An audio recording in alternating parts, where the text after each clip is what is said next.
22장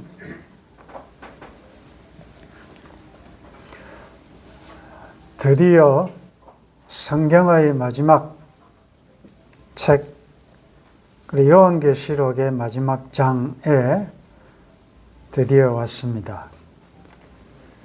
자, 22장 1절에서 2절 같이 한번 읽겠습니다. 또 그가 수정같이 맑은 생명수의 강을 내게 보이니 하나님과 및 어린 양의 보좌로부터 나와서 길 가운데로 흐르더라. 강 좌우에 생명나무가 있어 12가지를 열매를 맺되 달마다 그 열매를 맺고 그 나무 잎사귀들은 만국을 치료하기 위하여 있더라. 아멘. 21장에서 일곱 천사 중 하나가 어린 양의 아내 신부인 새 예루살렘을 소개했습니다. 그리고 이어서 본장에서는 생명수의 강을 소개하고 있습니다.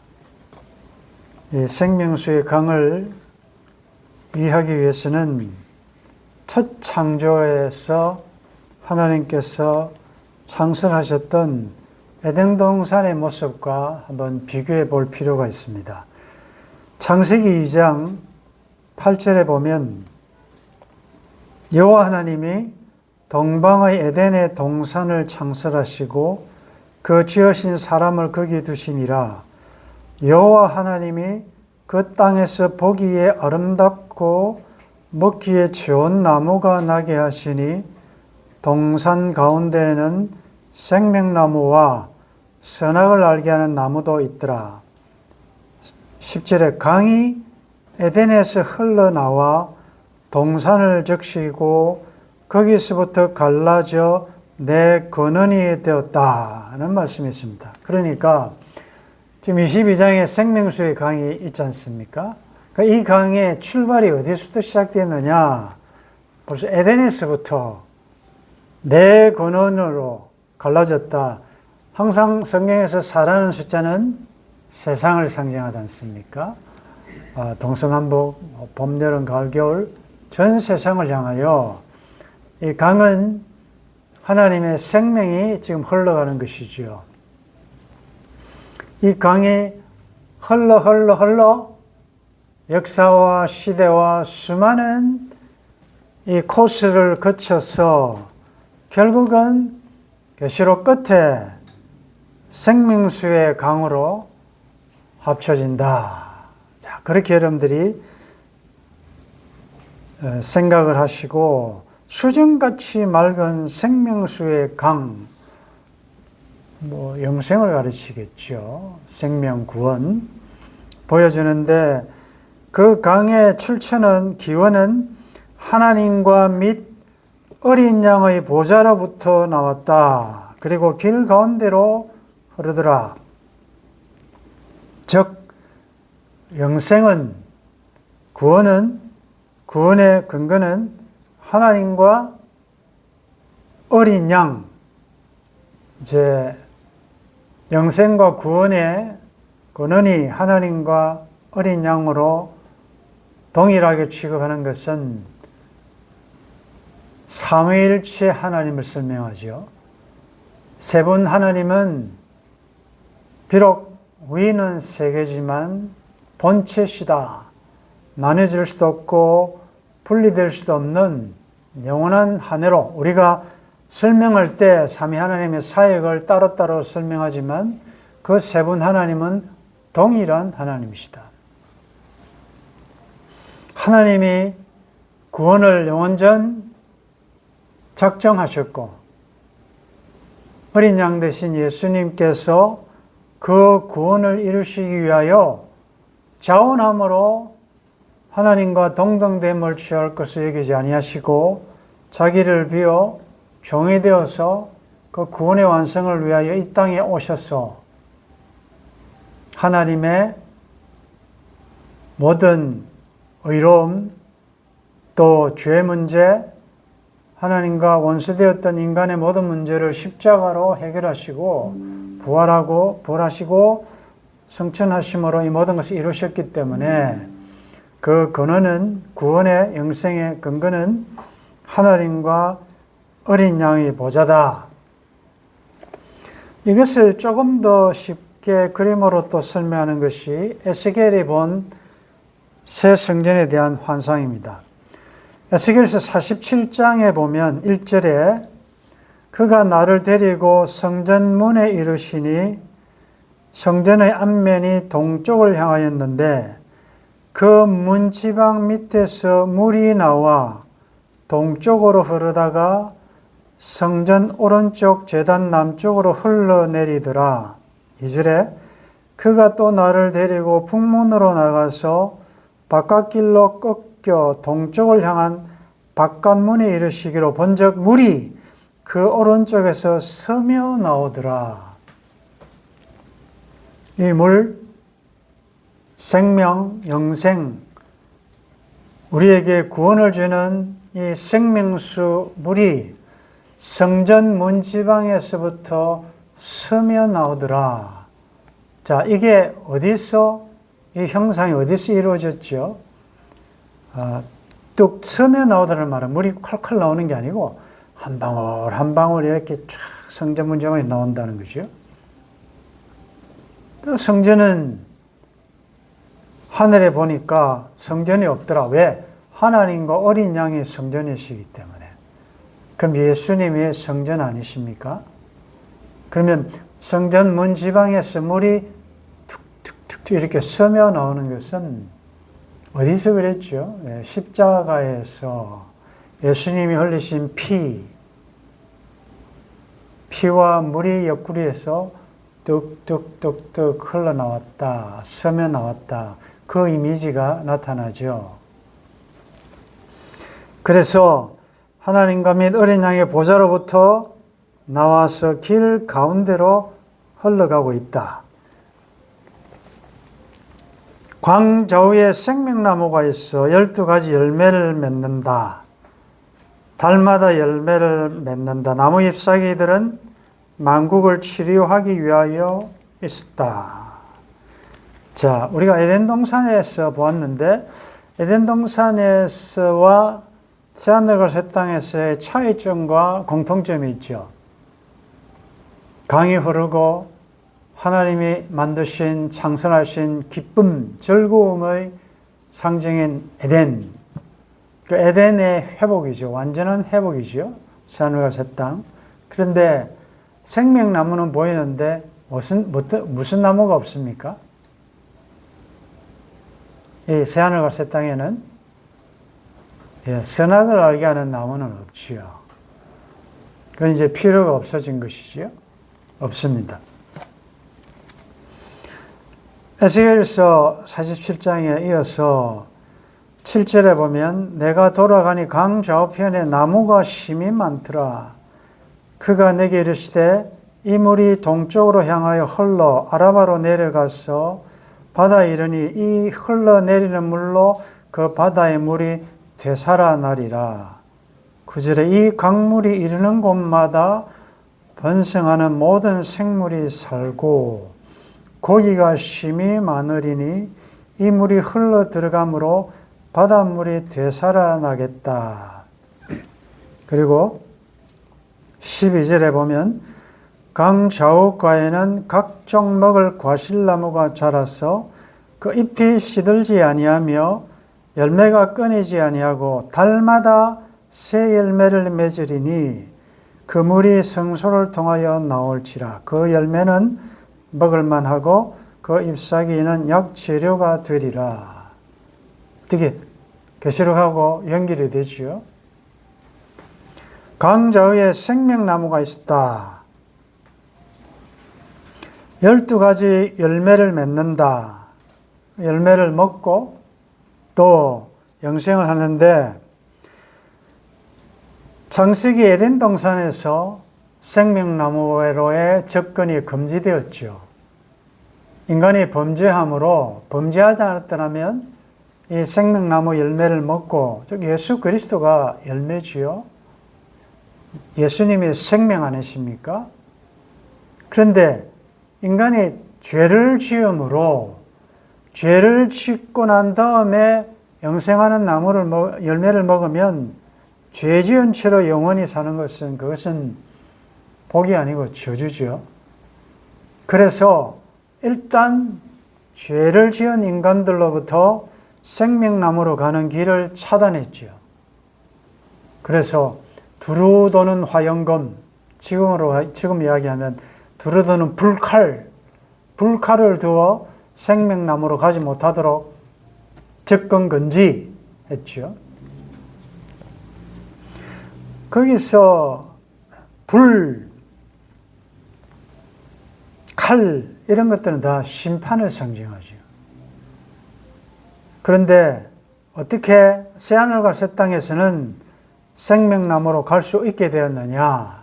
그것은 우리가 서론에서도 봤지만은 예수님께서 하나님께서 의도하시는, 그리고 범죄한 인생들이 하나님 앞에 진 빛, 첫째는 죄의 문제, 죄를 지었기 때문에 영생하시는 분 앞에 갈 수가 없는 것, 소극적으로 죄 문제고, 그 다음에 또 적극적으로는 인간이 하나님 앞에 행해야 될 의무가 있는데 그것을 또 행하지 않았다는 거예요. 그래서 결론적으로 하나님과 인간 사이는 가까이 갈 수 없는 원수된 관계였다. 그런데 예수님께서 십자가에 돌아가심으로 우리가 아는 대로 세 가지가 해결된 것입니다.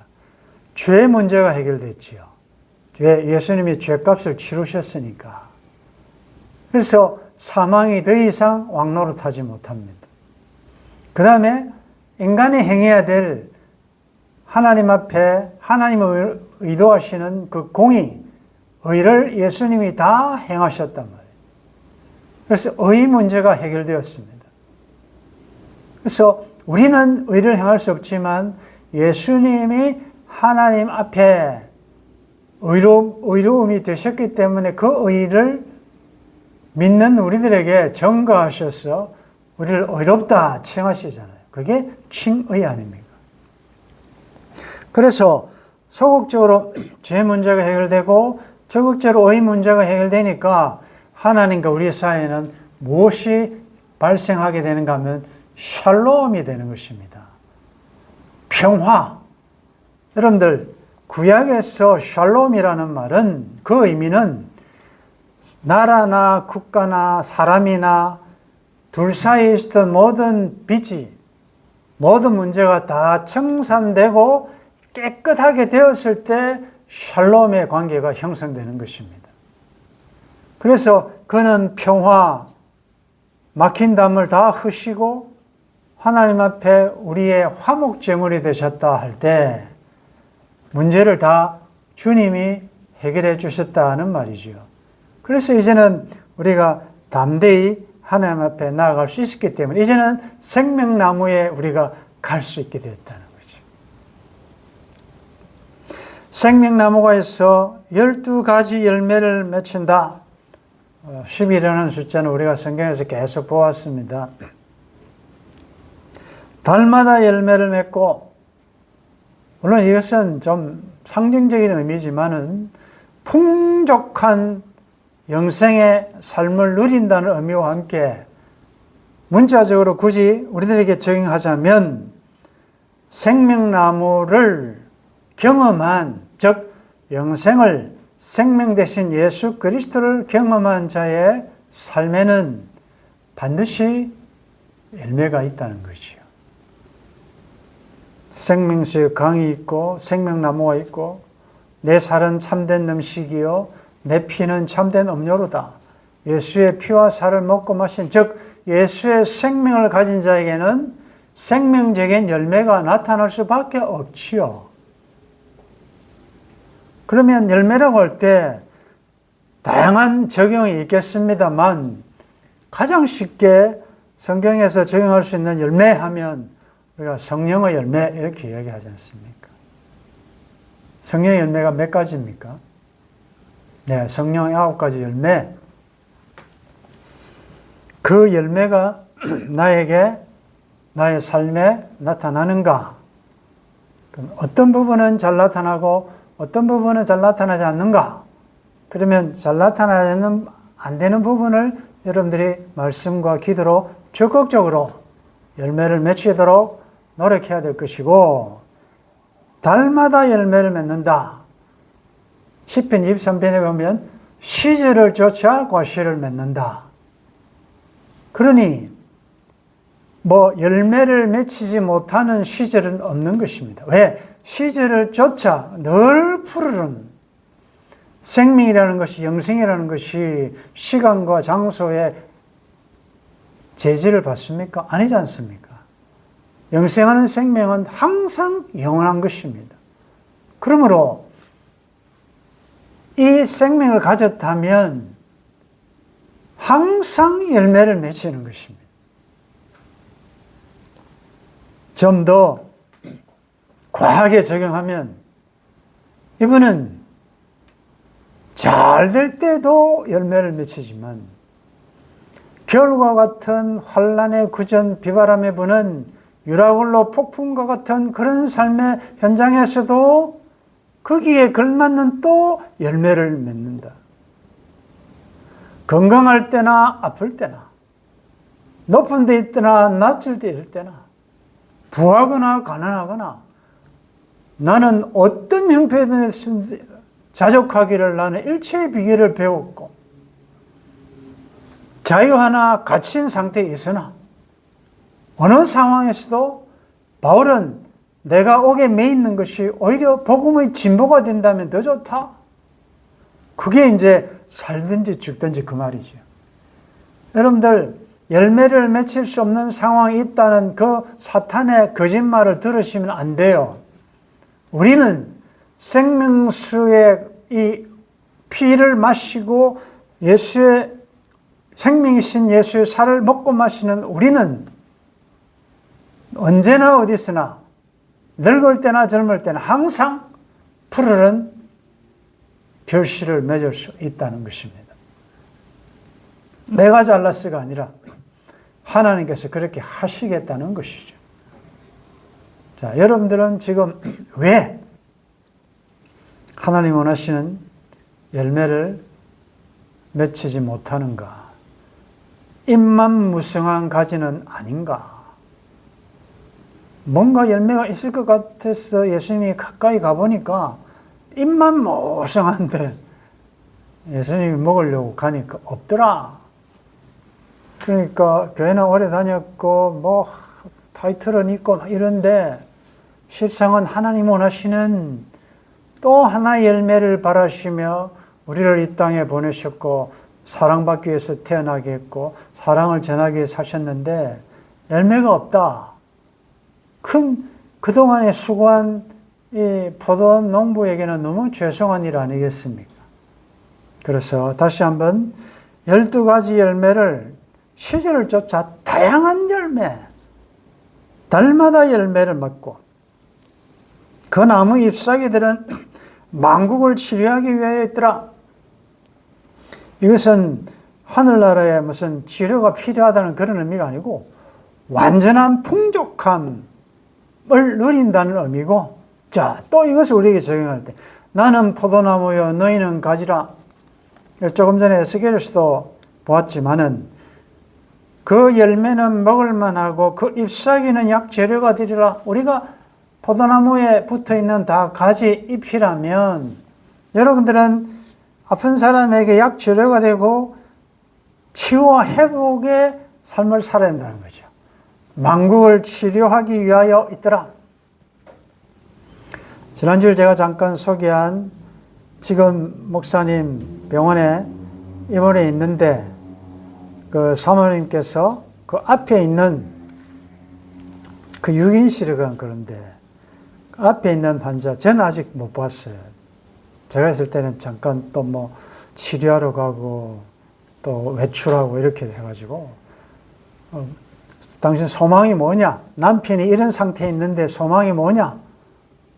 그럴 때에 나는 예수 믿는 사람이고 나는 천국 소망이 있고 사랑하는 남편이 평생을 나를 이렇게 사랑했기 때문에 나도 사랑으로 생긴다 그렇게 말했자 그러지 않습니까?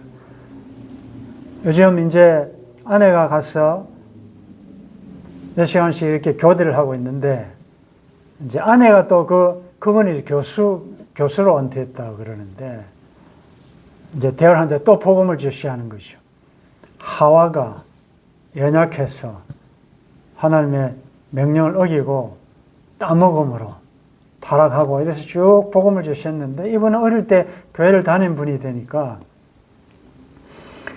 그런데 그게 시술을 하면서도 그 말이 계속 생각났대요. 아마 그 오랜 투병 가운데 아내와 좀 사이가 안 좋았는데, 그 아내한테 그런 고백을 하더래요. 그 말씀을, 복음을 들으니까 이제 끝내려고 했는데, 다시 한번 아내를 용서하고 이해하고 한번 새롭게 해봐야 되겠다는 마음이 든다. 여러분들, 칠병동에 있다가 한 6일인가 있다가 구병동으로 옮겼거든. 근데 옮긴 그때에 이분이 이제 바로 앞자리에 있는 거예요. 어떻게 합니까? 그렇게 안 만났으면 영원히 만나지 못할 그런 대상 아닙니까? 그렇다면 지난주에 주신 말씀으로 정의해 보는 것이지요. 나에게 있어서 가장 중요한 소중한 사람은 누군가? 내가 지금 마주하고 있는 이 사람이다.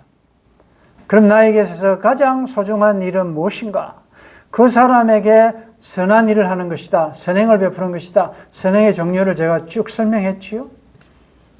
그러면은 중요한 시간, 소중한 시간은 언제냐? 지금 하라. 지금.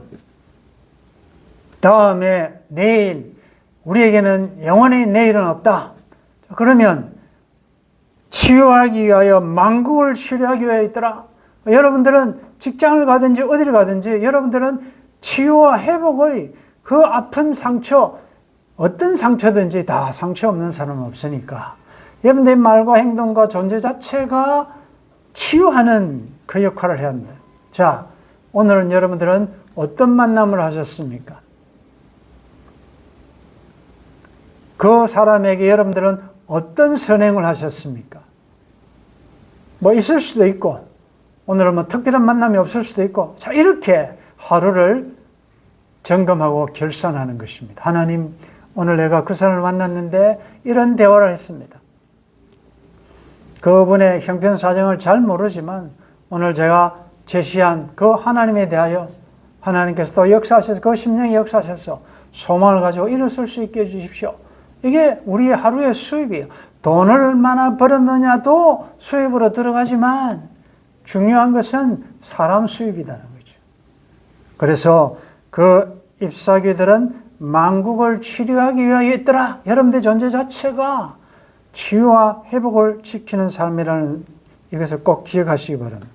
3절에 다시 저주가 없으며 하나님과 그 어린 양의 보좌가 그 가운데 있으리니 그의 종들이 그를 섬기며 저주가 없다. 우리가 이미 21장 4절에 모든 눈물을 그 눈에서 닦아주시니 다시는 사망이 없고 애통하는 것이나 곡하는 것이나 아픈 것이 다시 있지 아니하리니 처음 것들이 다 지나갔습니다.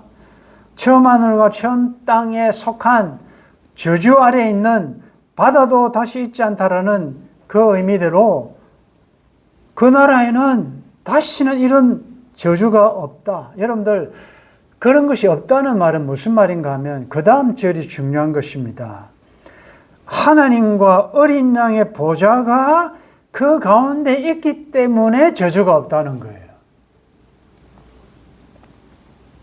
3절 하반절에도 그거 아니면 보라, 하나님의 장막이 사람들과 함께 있음에 하나님이 그들과 함께 계시니, 그들은 하나님의 백성이 되고 하나님이 친히 그들과 함께 계시니 모든 저주가 없다 이 말이죠. 자, 적용하겠습니다. 여러분들, 우리 주위에는 저주에 속한, 이 세상에 속한 여러 가지가 있는데 그것이 있어도 없는 것처럼 우리가 지나갈 수 있는 것은, 이 새하늘과 새 땅에서 가장 중요한 것은 세상에서 이런 것이 없다는 것이 중요한 게 아니라 하나님과의 친밀한 관계라 그랬죠. 하나님의 보좌가 내 마음에, 우리 가정에 하나님의 보좌가 있으면 저주가 있을 수가 없다는 거죠. 그게 시편 23편에 여호와는 나의 목자시니 내게 부족함이 없으리로다. 여러분들, 이것은 미래에 되어질 일이 아니에요. 미래를 현재에 당겨서 살아내는 자가 크리스천들이에요. 우리는 지금 이렇지만 그때만 오면 하면서 자꾸 그 하늘만 쳐다보면서 사는 자들이 아니고 그때 이루어질 하늘의 삶을 현재에서 누리는 자들이다. 그것이 이루어질 하나님 나라지만 이미 이루어진 하나님 나라는 너희 가운데 있다는 말이에요. 그 말이에요. 왜? 하나님이 나와 함께 하시지 않습니까? 하나님이 내 마음에, 내 삶의 중심에 앉아 계시면 무슨 염려가 있고 두려움이 있으며 걱정이 있겠습니까? 그걸 여러분들이 삶에 적용하시라. 하나님과 두려움이 동시에 있을 수가 없습니다.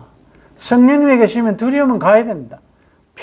평안을 주느니 세상이 주는 것과 다르다. 담대하라, 내가 세상을 이겼노라.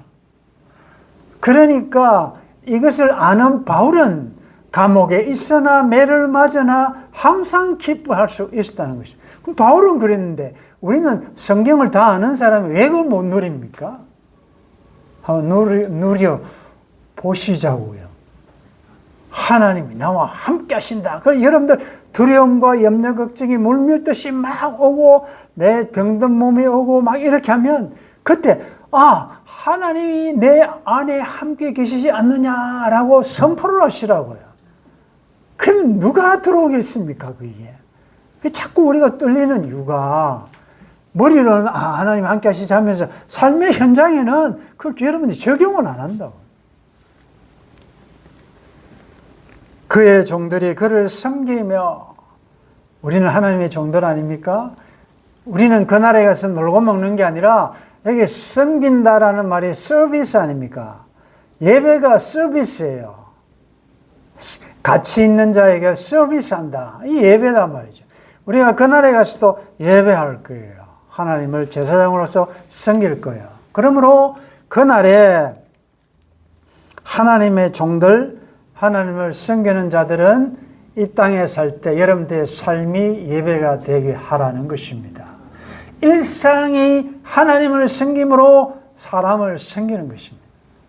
그게 우리가 할 일이에요. 예수님은 섬김을 받으려고 오시지 않았어요. 왕이시지만 섬기려 오시고 자기 목숨을 많은 사람들의 대성물로 주시기 위하여 오신 분이 예수님이시라고요. 이 예수를 믿는 사람이 군림하려고 한다? 안 맞죠? 비성경적인 것입니다. 자꾸 남을 밟고 올라서려고 하고 누가 크냐? 이건 맞지 않습니다.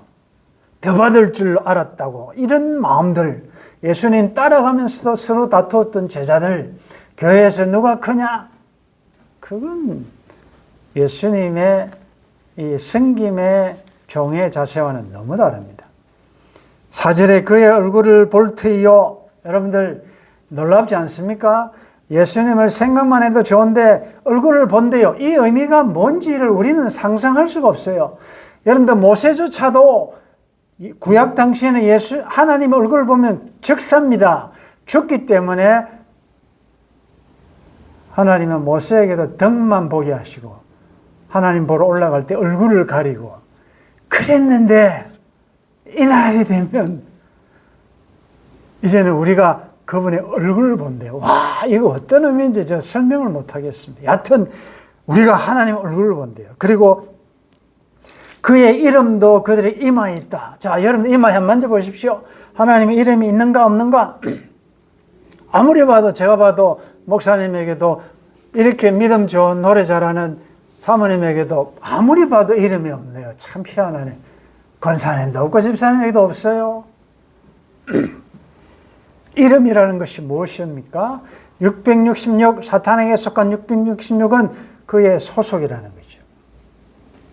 사탄적인 성향이 드러난다는 거죠. 그러면 하나님의 이름이 있다는 것은 우리는 하나님의 소속이라는 말이에요. 다른 말로 하면 하나님의 성품에 드러난다는 거죠. 그가 하나님께 속했다는 걸 뭘로 알겠습니까? 그래서 우리가 그동안에 공부한 21장 11절에 그 거룩한 성 새 예루살렘의 모습은 하나님의 영광이 있어 하나님 닮았다고 말이죠. 그리고 그 성의 빛이 지극히 귀한 보석 같고 벽옥과 같다. 벽옥은 하나님 성품 아닙니까?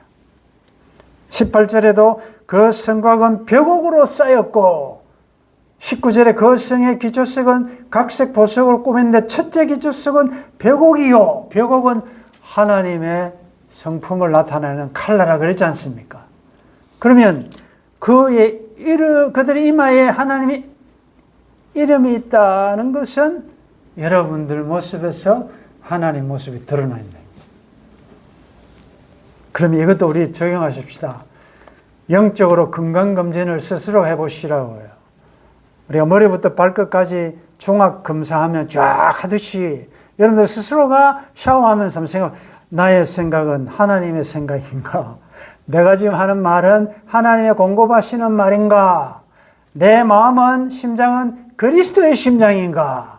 내가 보는 것은 하나님의 시선으로 보고 있는가? 하나님의 손과 발이 되어서 섬기는가? 이것을 쫙 여러분들이 샤워하시면서 한번 점검해 보면 이 부분은 조금 더 노력해야 되겠구나. 형제의 모습 속에 보이는 주님의 형상 아름다워라. 보인단 말이죠. 자, 저에게도 이렇게 보이거든요. 여러분들 보면 참 아름답고 정말 주님 다시 오실 때 우리 주님의 빛나는 그 형상을 다 함께 보며 주를 찬양할 그날이 온다. 예수님 하나님 닮았으니까 우리가 하나님 얼굴 봐도 안 죽지요. 하나님 닮았으니까 우리가 그날에 들어갈 수 있지요. 기억하십시오. 우리가 신의 성품에 참여한다는 것. 자, 결론 5절 같이 읽습니다. 다시 밤이 없겠고 등불과 햇빛이 쓸데없으니 이는 주 하나님이 그들에게 비추심이라. 그들이 세세토록 왕노릇하리로다. 아멘. 밤이 없겠고 저주가 없겠고 등불과 햇빛도 필요 없다. 왜냐하면 하나님이 빛이시고 하나님이 빛이시니까. 자, 이걸 우리들에게 적용해 보면 하나님의 영광의 빛이 우리에게 있기 때문에 그래서 다시요. 나는 세상에 비칠 수밖에 없다는 거죠.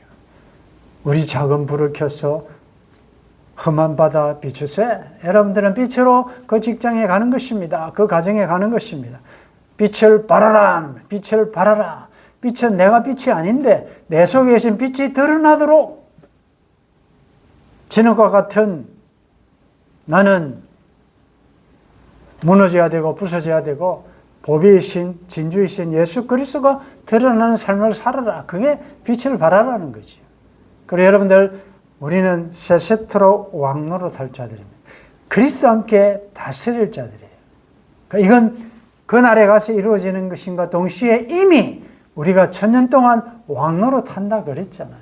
여러분들 지배받고 다스림 받지 마십시오. 환경에 끌려가지 마시고 노예가 되지 마시고 말씀으로 잘 다스릴 수 있기를 바랍니다. 여러분들 왕이에요. 왕이라는 것은 하나님의 왕권을 우리가 지금 실현할 수 있는 자들이다. 예수님의 이름 권세도 우리가 사용할 수 있고 우리가 다 왕이라고요. 왕이 시시하게 이런 표현 쓰면 안 되는데 시시하게 째째하게 막 그러면 안 되고 좀 왕다운 채통 고리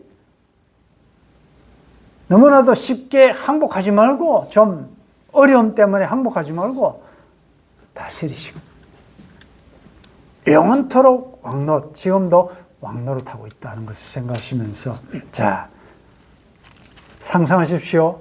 생명수강이 흐르고 와 광자 위에 생명나무가 있고 달마다 열매를 맺고 12가지 열매를 맺고 와 얼마나 좋겠어요. 제가 고등학교 때 정말 성경 많이 읽을 때는 공부보다도 성경 읽는 게 좋아가지고 성경을 늘 들고 다녔어요. 그리고 10분 공부하다 10분 휴식 하면 그때는 완전히 돌아간 거죠. 완전히 돌아이가 돼가지고 공부하고 자습하고 예습하고 복습해야 되는데 딱 마치면 끄집어내가지고 성경 쫙 읽으니까 주위에서 보고 이 돌았나 정도로.